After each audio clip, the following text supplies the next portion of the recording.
Berikutnya babun nifas. Bab tentang nifas. Kata beliau rahimahullahu ta'ala. Wa huwa ad-dam al-khariju bisababil wiladah. Dia adalah darah yang keluar disebabkan karena apa? Karena wiladah. Karena melahirkan. Saya kembali ya, sebelum saya lanjut tentang perempuan hamil tadi, mungkinkah mengalami haid? Itu yang diantara yang menguatkan bahwa mungkin dia haid. Diantara yang menguatkannya Imam Nawawi, Ibnu Taimiyah, Ibnu Al-Qayyim, Syekh Ibnu Utsaimin, Syekh Muqbil Al-Wadi'i. Ya. Nah. Dan selainnya. Baik, itu saya tambah ya tentang masalah tarjih kemarin. Baik, pembahasan nifas.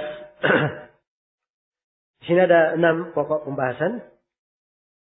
Yang pertama, definisi nifas. Nifas secara bahasa, dia sama dengan darah, sama dengan apa? Dengan haid. Bermakna suatu yang mengalir. Ya, bermakna suatu yang mengalir. Adapun secara istilah, Ibnu Qudamah memberi definisi di sini. Ad-dam al-kharij bisababil wiladah.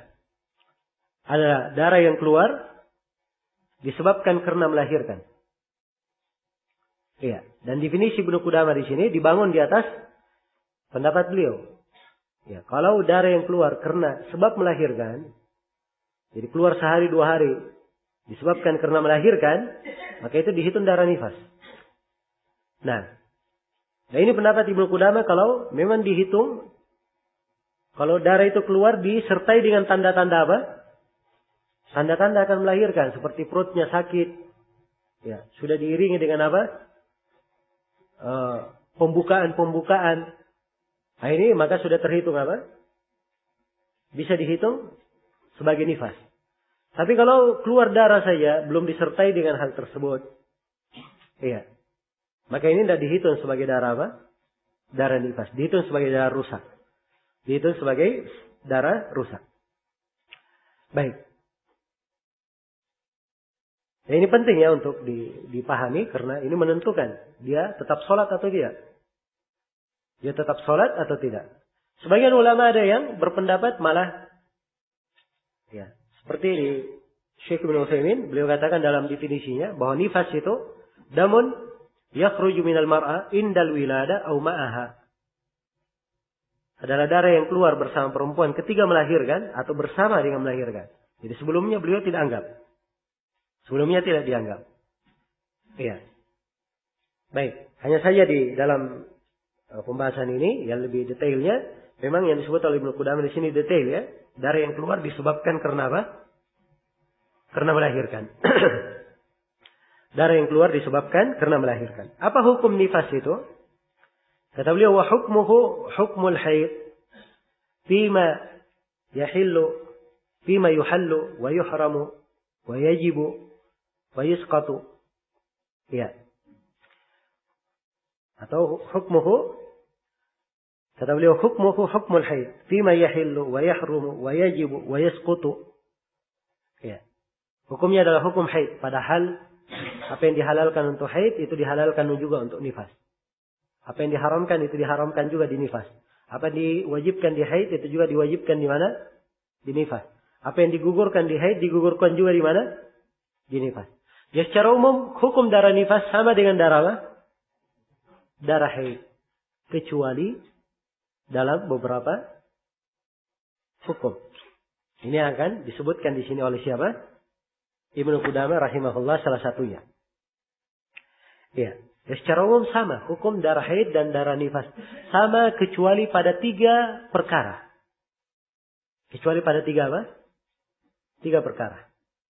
Yang pertama pada waktunya, lama waktu nifas itu. Ibnu Qudamah menjelaskan di sini masa terlama seorang perempuan menjalani nifas. Kata beliau, wa aktsaruhu 40 yauman. Paling banyaknya berapa?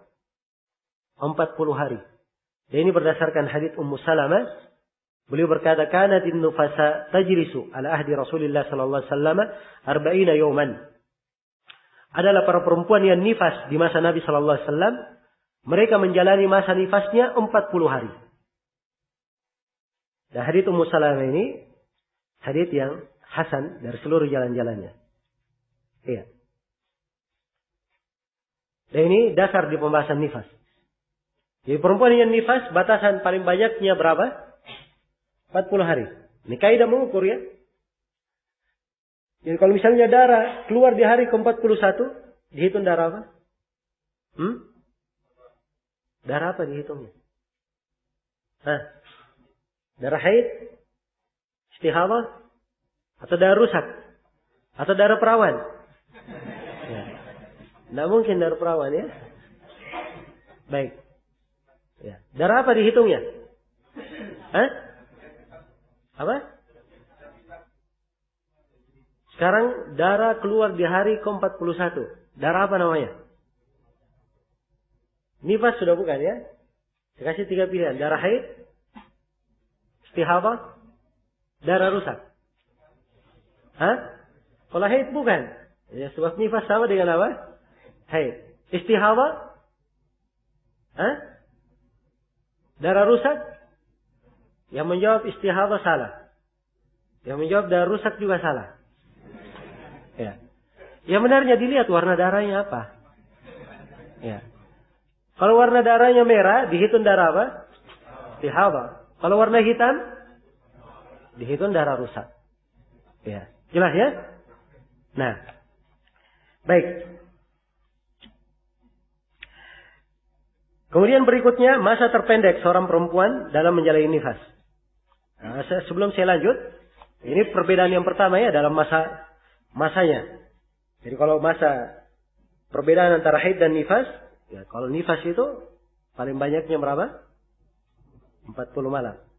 40 hari. Sedangkan di haid tidak ada batasannya. Baik. Walaupun kebanyakan perempuan yang haid, ya 15 hari kurang ke bawah kebanyakannya. Baik. Perbedaan yang kedua antara haid dan nifas adalah sebagai tanda kebalik, sebagai tanda balik. Ya. Keluarnya darah haid itu adalah tanda apa? Tanda balik.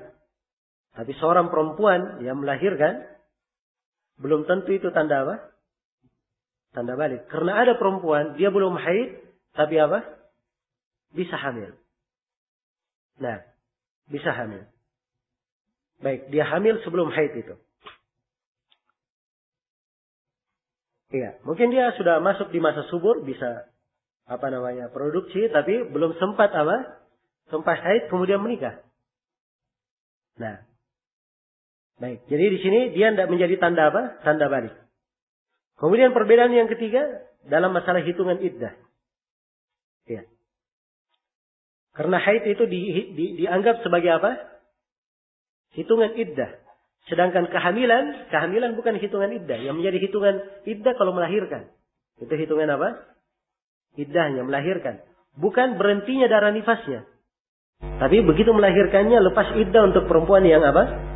Perempuan yang hamil. Berbeda dengan haid ya. Lepas haid, sudah apa? Terhitung iddah. Jelas sampai sini, ini 3 perbedaan. Kemudian kita pindah pembahasan berikutnya. Masa terpendek seorang perempuan menjalani nifas. Ya. Kata Ibnu Qudamah rahimahullah, wala hadda li aqallihi, tidak ada batasan tersedikit. Ya. Karena nifas memang tidak ada batasan tersedikitnya. Ada perempuan yang kadang 20 hari sudah berhenti. Ada yang 30 hari sudah berhenti. Ya. Yang jelas kalau dia sudah berhenti, ya, dan dimaklumi ya, berhentinya, terputusnya darah, itu ada tandanya. Tanda putih yang kita sebutkan itu tadi. Ya. Dan juga ada tanda yang lain disebut oleh Imam Malik, yaitu dengan mengukur kesegeraan kering tidaknya darah itu. Iya. Jelas ya? Baik. Jadi kalau dia berhenti sudah suci di tanggal 30, apa yang dia lakukan? Dia tunggu sampai 40 hari? Jawabannya tidak. Kalau dia sudah suci, kewajibannya adalah apa? Dia segera mandi. Melakukan sholat dan puasa. Melakukan sholat dan apa? Dan puasa. Kalau misalnya tanggal 30 dia sudah suci, tanggal 35 keluar lagi darah, sifatnya darah nifas, apa yang dia lakukan? Hah? Jawabannya dia jalani lagi nifasnya, sebab masih sisa berapa? 5 hari. Ini masih di masa nifas. Jelas sampai sini? Baik. Nah, ini sama ya dengan haid. Seorang perempuan biasanya haid 7 hari. Ya. Baru 5 hari dia sudah lihat tanda apa? Tanda suci. Hari ke-6 tidak keluar darah. Hari ke-7 keluar lagi darah. Maka yang ke-7 ini dia harus apa? Menganggapnya sebagai apa? Sebagai haid kembali. Iya. Selesai sudah ya? Pembahasan yang ke-5, ketentuan seputar perempuan nifas yang dianggap telah suci. Kata beliau, wa mata ra'atit tuhrah iktasalat wa hiya tahir. Iya. Kapan dia melihat tanda suci, dia segera mandi. Dan dia sudah dianggap suci.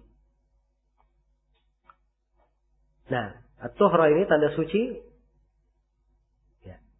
Ini bukan ukuran setiap orang. Oh, misalnya si istri, oh saya menganggap diri saya suci aja dah sekarang. Ya. Atau suaminya yang berijtihad. Oh, mungkin sebaiknya kamu dianggap suci saja. Ya. Tapi ini tanda suci ditentukan dengan apa? Ada tandanya. Dan itu tadi kita sebutkan. Tanda suci ada 2. Yang pertama dengan melihat apa? Al-qassatul bayda. Ya. Dan yang kedua dengan mengukur kekeringan darah. Itu 2 cara. Walaupun kebanyakan perempuan adalah dengan melihat tanda putih itu. Ya. Biasanya kalau perempuan ditanya, apa itu tanda putih? Mereka semuanya paham. Nah, mereka semuanya paham. Ya. Jangan tanya ke saya ya, Ustadz memang pernah melakukan analisa atau pernah melakukan sensus tentang itu? Ya, jangan tanya. Tapi tanya kepada Imam Malik. Ya, Imam Malik ketika meriwayatkan hadits ini di Muwatta dari riwayat Aisyah ya. Imam Malik berkata, "Fasa'altun nisa." Saya bertanya kepada para perempuan tentang al-qassatul bayda, ternyata dia adalah hal yang dimaklumi di kalangan mereka. Ya. Jelas ya? Ya kalau saya sendiri memang tidak pernah bertanya. Cuma Imam Malik rahimahullah ya, pernah bertanya tentang hal itu. Baik. Kemudian pembahasan yang terakhir tentang perempuan yang menganggap bahwa dirinya telah suci. Tapi kemudian darah nifas kembali keluar darinya. Kata beliau, "Wa in ada fi muddatil arba'in fa huwa nifasun aidha." Ini yang kita terangkan tadi ya. Kalau dia tanggal 20 suci, ternyata keluar lagi tanggal 30, maka itu dihitung apa? Dihitung nifas. Dan sekiranya ini jelas ya. Pembahasan nifas kebanyakannya sama dengan pembahasan haid. Ya wallahu ta'ala alam. Ya sebenarnya malam ini saya target sampai bab adzan kita selesai. Ya saya nggak paham ini. Antum masih mau lanjut sampai jam 10 atau gimana? Hah? Baik, saya cukupkan dulu sampai sini. Nah kelihatannya kebanyakan orang tidak menyetujui. Yang bilang boleh juga tidak mantap kelihatannya. Ya. Baik, cukup dulu sampai sini ya. Subhanakallahumma wa bihamdik, asyhadu an la ilaha illa anta, astaghfiruka wa atubu ilaik. Walhamdulillahirabbil alamin.